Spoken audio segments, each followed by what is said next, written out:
সাদা থকথকে ইউরিন কী কারণে হতে পারে?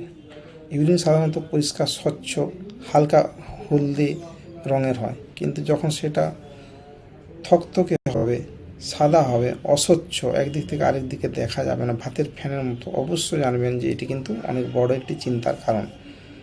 কখনোই স্বাভাবিকভাবে ইউরিন এরকম থকথকে সাদা এবং অস্বচ্ছ হয় না। তো আমি আজ বলতে চাই যে কী কী কারণে এই ধরনের প্রস্রাব হতে পারে।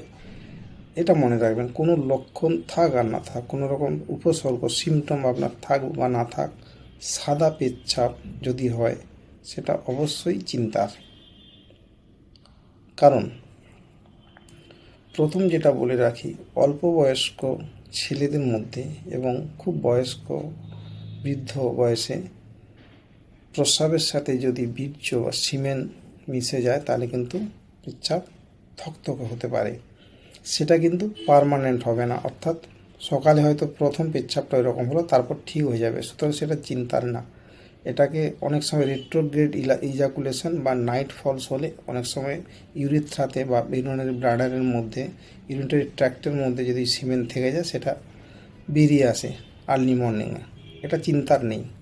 এরপর যেগুলো চিন্তার সেটা হচ্ছে সাদা পেচ্ছাপ বা পেচ্ছাপে যদি সাদা সাদা ছানার মতো দানা দানা থাকে তাহলে অবশ্যই জানবেন এটা একটা ইনফেকশান আছে, ফাঙ্গাস ইনফেকশন বা STI, sexually transmitted disease, gonorrhoea, এই ধরনের অসুখ হতে পারে। এরপর আসি আরেকটি কারণ, চাইলিউরিয়া, অর্থাৎ আমাদের শরীরে লসিকা বাহ তার সাথে কোনো রকম কানেকশান যদি হয়, অল্প বয়সী বাচ্চাদের মধ্যে যদি লসিকা গ্রন্থির লিম্ফ্যাটিক্সের কোনো প্রবলেম হয়, ম্যালফরমেশন হয়, তাহলে এই ধরনের অসুখ হতে পারে।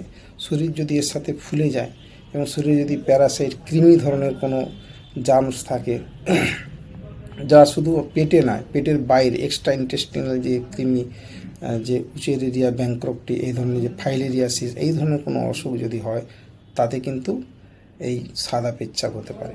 সাদা পেচ্ছাপের আরেকটি কারণ হচ্ছে শরীরে যদি কিডনি ফাংশন একদম চলে গিয়েছে, chronic renal failure, kidney damage যেটা বলি, সেটা কিন্তু লাস্টের দিকে এরকম সাদাটি পেচ্ছাপ হতে থাকে। তার সাথে অন্য কালারও হতে পারে, সাদা পেচ্ছাপও হয়।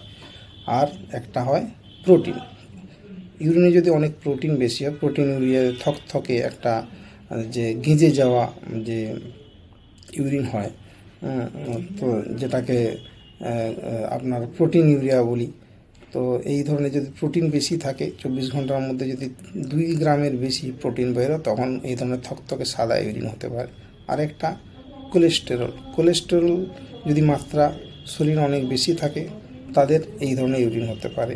আরেকটা কি, নানা রকম ওষুধ খাওয়া, কিছু কিছু ওষুধ খেলে যার মধ্যে আপনার বডিতে স্টোন হয় বা ইউরিক অ্যাসিড বেরোতে পারে, বাড়তে পারে, বা বেশি প্রোটিন খেলে, বেশি এক্সারসাইজ করলে, অনেক রকম জুস আছে, ফ্লুইডস, সেই ধরনের কিছু খেলে, বা অনেকে ইন্ট্রাভেনাস ফ্লুইড নিচ্ছে অনেকক্ষণ অনেক দিন ধরে, তাদের ইউরিন কিন্তু এরকম হতে পারে। ফসফেট কন্টেন্ট, শরীরে যদি কোনো কারণে কোনো ফ্লুইডস খেয়ে বা কিডনি ডিজিজের জন্য ফসফেট বেড়ে যায়, ইউরিনে যদি বেশি করে স্টোন জাতীয় জিনিস ফর্মেশন হয়, তাহলে ইউরিন এরকম থকথকে এবং সাদা হয়ে যেতে পারে।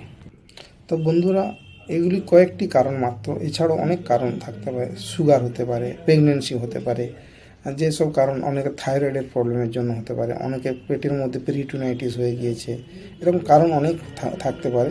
তো এগুলো কয়েকটি কারণ বললাম যেগুলো খুবই কমন।